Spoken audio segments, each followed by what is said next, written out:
నిజంగా చాలా చాలా హ్యాపీగా ఉందండి. సో ఎందుకంటే ఒకప్పుడు ఈ బిజినెస్లోకి రావడానికి ముందు శంషాబాద్ ఎయిర్పోర్ట్లో క్యాబ్ నడిపించి సొంతంగా తర్వాత ట్రావెల్స్ బిజినెస్ పెట్టి దాంట్లో 24 లక్షల అప్పులు అయిపోయి ఇంకా అప్పులు కట్టలేని పరిస్థితిలో సూసైడ్ చేసుకుందామన్న వ్యక్తిని, కానీ ఈ వెస్టీజ్ అవకాశం వచ్చినప్పుడు నేను కూడా ఫస్ట్ టైం నమ్మలేదు. కానీ ఆ ప్రోడక్ట్ వాడిన తర్వాత ఫ్రీ జాయినింగ్ కదా అని చెప్పి జాయిన్ అయ్యి ప్రోడక్ట్ వాడి బాగుండి మా అప్లయన్స్ మీటింగ్ రమ్మంటే ఆ మీటింగ్కి వెళ్ళి ఒక నిర్ణయం తీసుకున్నాను. ఆ నిర్ణయం తీసుకున్న తర్వాత ఇది నాకు సరైన అవకాశం, నేను ఇక్కడ చేయొచ్చు, నాకు ఒక ₹1,00,000 వస్తే చాలు ఈ బిజినెస్లో అని చెప్పేసి నిర్ణయం తీసుకొని కష్టపడ్డాను. చాలామందికి చెప్పాను, చాలామంది నమ్మలేదు. ఇవన్నీ రాత్రికి రాత్రి ఈ బిజినెస్లు ఉంటాయని చెప్పి నెత్తిలో చేయబెట్టి ఎంటికలు చూపించేది, ఇన్ని చూసినామని చెప్పేది. మేము నువ్వు ఎప్పుడు తెలుసు నాకు లాగులు వేసుకునే పర్సన్ చూస్తున్నామని ఎంతోమంది ఎగతాలు చేసిర్రు. కానీ నేను వాళ్ళ మాట నమ్మలేదు. ఈ ఆపర్చునిటీ ఇచ్చిన వాళ్ళు మా అప్లయన్స్ మా వినింగ్ సిస్టమ్ని నేను ఫాలో అయ్యాను.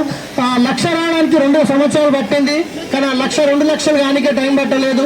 ఆ 2 లక్షలు 4 లక్షలు కానికే టైం పట్టలేదు. 4 లక్షలు 8 లక్షలు కానికే టైం పట్టలేదు. 8 లక్షలు 12 లక్షలు 40 కానికే టైం పట్టలేదు. ఒక్క నిర్ణయం తీసుకునే అవసరం ఉంది. ఒక్క రోజులో ఎప్పుడు జీవితం మారదు, ఒక్క నిమిషంలో జీవితం మారదు. కానీ ఆ ఒక్క నిమిషంలో తీసుకునే ఒక నిర్ణయం వల్ల 100% మీ జీవితమే కాదు, మీరు 3 తరాల జీవితాన్ని చేంజ్ చేయబోతున్నారు. సో సరైన నిర్ణయం తీసుకోండి. ఈరోజు చూస్తున్నాం, ఒక ఆఫీస్పేటలో ఇల్లు ఉంటుంది, 70 గజాల ఇల్లు అప్పుల బాధకి అమ్ముకొని రావడం జరిగింది. ఆ రోజు చాలా ఏడ్చాను నేను గిట్ట లోపల మా వైఫ్కి తెలియకుండా. కానీ ఈరోజు ఇంచుమించు 3 నెలల్లో గృహప్రవేశం చేయబోతున్నాం. దాని వీడియోస్ అన్నీ అంటే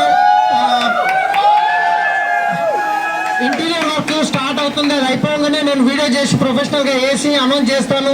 సో ఈరోజు చూస్తున్నారు 70 లక్షల పైన కార్ తీసుకోవడం జరిగింది. సో ఒక టాక్సీ డ్రైవర్గా పనిచేసి ఎంతో మందితోని తిట్లు తిన్నాను, దెబ్బలు కూడా తిన్నాను. ఎందుకంటే డ్రైవింగ్ ఎట్లుంటుందంటే ఆకుపై ముళ్ళు మీద పడ్డా, ముళ్ళుపై ఆకు మీద పడ్డా, రంధ్రం ఎవరికి ఆకుకే.